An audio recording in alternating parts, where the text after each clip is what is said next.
Hello my dear friends, I'm Corey and in this video I will show you how I speed paint miniatures. I found speed painting to be quite an interesting topic, and I've also seen a lot of hobbyists talk about it recently. Everything started when Games Workshop released their line of contrast paint, and then all of the other brands have released or created their own one coat and you're done paint, as I like to call them. Contrast paint, speed paint, express paint, these are all paints that when used with just one coat you will be able to obtain a base coat, a hedge highlight and a shade, so that you can speed paint your way through an entire army of miniatures. And of course there are a lot of hobbyists that have started to use these paints and create their own way and techniques to achieve a speed painting method, let's just call it like this. And I don't like any of them. Not because they're bad, but just because contrast paint or whatever, all of these paints don't meet, let's just say, a quality standard that I am happy with. So I, after a lot of trial and error and experiments and dozens of miniature painted, came out with a way to speed paint miniatures that works for me. And this is exactly what I want to show you here in this video, but before that, a little disclaimer: this is a method that works for me, that I have developed around my way to paint miniatures. So it might not work for you. This is, for me, the perfect balance between speed and quality. So it might work for you, it might not work for you, maybe some part for you might work and other not. I don't know, you will have to try, and also let me know down in the comments, and I would also like to hear some suggestions on what I could do to maybe improve this method. Let me know, let's have a friendly discussion down in the comments. But of course I have to show you what the speed painting method is. So let's start with the Corey speed paint. I should find a name for this technique if it becomes like a famous technique like the slap chop. I don't know, invent a name, I guess. I don't know, the Corey way to speed paint. It rhymes at least. Anyway, I digress. Let's just start. Part 1. Primer and base coat are the same thing. I have never understood why we tend to use primers that don't actually work when we have to speed paint. Let me explain. When speaking about primers, I always see the three colors, the three main colors come out. White primer, black primer and gray primer. Which is not bad. White primer for bright tone, black primer for dark tone, and gray primer for something in between. But you know that colored primer exists. I know that that might sound extremely obvious, and actually it is. Let's use a primer that can also let us skip through the base coating. Let me explain better with an example. Let's just say that we have to paint a space marine, an ultramarine, which is entirely blue. What would you rather do? Prime in white, then base coat with a brush the entire model in blue and then paint the details, or use a blue primer? We just need to identify the main color of a color scheme and then use a primer of that same color. But anyway, let's go on the hobby table so that I can show you more in details what I mean. Let me show you one of my Eldar to start with. As you can see, the color scheme is very simple. 80% of the model is ivory, the weapon and face mask are black, and the right arm is magenta. There are some green gems here and there, but let's focus on the first three colors. Since the ivory color is the main one, and also hard to paint over almost any kind of primer, even white sometimes, I basically prime the entire model with a primer of that color. Here's an example. This way, I've base coated the model and primed it at the same time. Alright, this is pretty straightforward. As I said, identify the main color, use a primer of that same color. But it's all fun and game until you realize that there isn't actually a main color into your color scheme. Maybe the color scheme that you have chose, there are many different colors and you don't know what primer to use. Well, This is the part in which the process is not very straightforward, but I also have a way to do the thing. Again, let's go on the table and I will show you more in details. For this, I'll use my squats from the Leagues of Votan. As you can see, there isn't a significantly prominent color in the scheme. There are a lot of them: red, green, yellow, beige, even white, black, and 2 types of metallic. In this case, there isn't a correct primer. It depends on what you prefer. I've chosen red, since the armor is quite big, but it's good to keep into consideration all the colors and choose what's going to be the right one for you. Try to understand what are the most difficult colors to paint, and what are those that cover very well all of the others. Since the yellow and the white are used only for small details, I decided to paint them with a brush, but if the armor would be white, then I would absolutely have primed it with that color, since it would have been very hard to paint white over any other colors on such a big surface.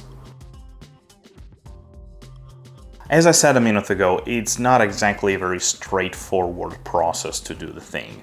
You will have to observe and look at the color scheme that you have chosen and then identify the main color. Also, you will have to keep into consideration what kind of primers you use, what kind of paints you used, the colors. There are some colors that cover better, some colors that cover not so well, like white, yellow. You will have to do some degree of trial and error. You need to find what works better for you, because it is not exactly simple. As another example, let's just say that you want to paint a Dire Avengers. Dire Avengers are mainly blue, their body is completely blue, and the head is white, the helmet is white. If I have to paint a model like this, completely assembled head to toe, I would prime in white and not in blue. Why? Because painting white over blue, it's a nightmare. I would prime the model in white and then paint the body with a blue base coat. Or, even better, I would keep the head detached from the body and prime it in white and then prime the body blue, paint the 2 things separated, and then assemble the model once I've finished. Again, you will have to observe and try and see what works better for you, and also depends a lot of what kind of paints and brand of primers and paints you use. But after this step, I promise you it gets easier. Let's go to part 2. Part 2. Dry brushing and hedge highlight before anything else. Almost. Whoa, already hedge highlighting? What are we doing? This isn't like the final step. Why are we doing this now? Well, I know, the most traditional, let's call it like this, way to paint a model has always been, for the majority of cases, priming, base coating, shading, layering, and hedge highlighting. But we are speed painting, we are going pretty fast, so we need to speed up the process and skip some parts in order to do the thing in a fastest way. So we start to hedge highlight or dry brush, and this is the very first thing that we do after we primed.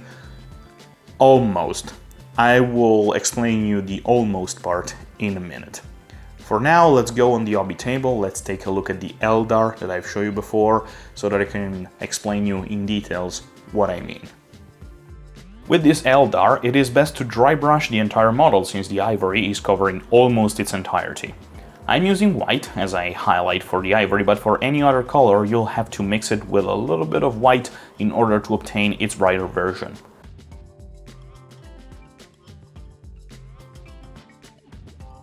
So, again, pretty straightforward, you just dry brush your way out of it and then base coat all of the details later.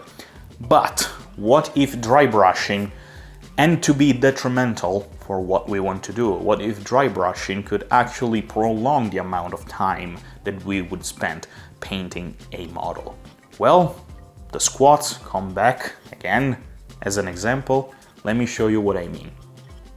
For the squat, I'm not even bothering dry brushing it, since there are so many different colors to paint that any mistake that I have to fix would just slow me down, so I just base coat it first.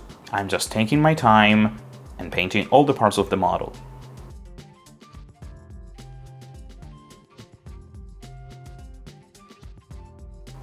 And And now that the base coat is completed, we agilite it. If it was a special character like an HQ, I would spend a little bit more time for this step, but for regular troops like this one, I'm just agilited the most interesting part of the model, like the armor. I've also base coated and agilited the other bits of my Eldar. You will have to identify what's the best way for you to go on. Prime, base coat and agilite, or prime, dry brush and base coat and agilite. I have primed the Eldar, dry brushed it with white, and then I have base coated all of the other parts like the right arm, the head, etc. and then I agilited those. Or for the squad, since dry brushing wasn't very a good thing to do because it would have slowed me down, I decided to instead base coat the model and then agilite it. And by the way, you don't have to paint like super sharp and thin agilite, and you don't have to agilite like the entire model. Just agilite the most important part of the model that tend to draw the attention with looking at the miniatures. For example, faces, weapons, top part of the body, the armor. Just agilite those parts and don't get crazy about it. Just do some even a little bit thicker agilite. It's not a problem. Thanks for the part 3, which is going to blend everything together. Part 3. You wash and you're done. Now we are going to wash our model, or more specifically, we are going to glaze it, technically speaking. What I mean by that is that we are not going to use washes straight out of the pot, because washes tend to darken down the color quite a lot, especially Citadel washes, Games Workshop washes, which I found to be very pigment heavy, and so they tend to dark down the color quite a lot, but instead we are going to thin down our washes a lot. We are going to thin down our washes so much that they are going almost to be glazes instead of washes. This way, we achieve two things. First, it would be very hard to make mistakes, not impossible, but still quite hard, because wash tend to do a thing called pooling, which means that when a wash goes too much into a recess, it creates a stain of color and doesn't look very good. But since the washes are very thin down, this is hard. It's not very common for this thing to happen. And this is the first advantage. The second one is that by doing this, we are going to darken down our color, not too much. The recesses are still going to be very dark, but not too much. And also we are going to blend everything together. The agilite and the dry brushing that we've done a moment before are going to blend with the model, creating a nice end result. Let's go on the hobby table so that I can show you more specifically what I mean, and this is going to be the most straightforward thing to do because I'm going to use both of the model, the process is the same. So let me show you what I mean. Mix the wash with some water or thinner to a 50-50 ratio. Then paint it on the model, being careful not to create pools of wash in the recesses. Stains of wash are likely to happen due to the nature of a heavy thin down wash, but still I suggest you to pay attention, especially because a mistake at this stage is going to be very hard to fix. Remember, it's always better to thin too much than not. If you're unhappy with the result, you can always add a second layers of wash later.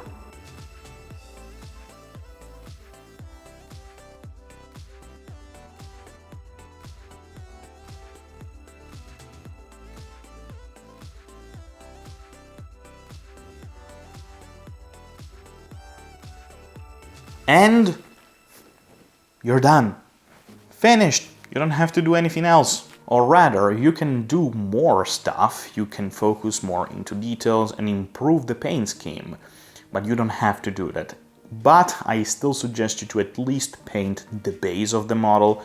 You don't have to go crazy with that, just put some texture paint, wash it, dry brush it, and glue some grass onto the base, just so that the model looks more realistic and generally good.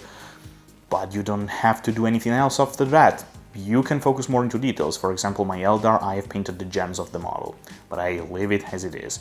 The only things that I've painted are the gems, because I wanted those to be a more good-looking details, but after the base and the gems, I didn't done anything else.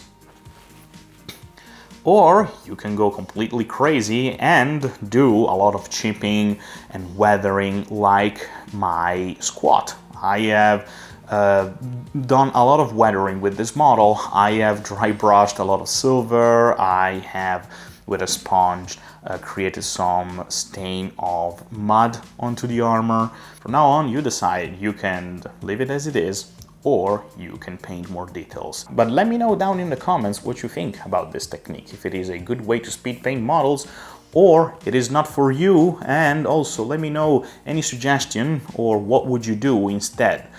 I would really like to know what you think about it. Also, leave a like, subscribe if you want, and down in the description you will find all sort of links, my Instagram, a way to support me, which you don't have to, but if you want to support me, I would be extremely grateful to you. So this is the end of the video. Thank you very much, my friends. I'm Corey, and I hope to see you the next time. Ciao, ciao.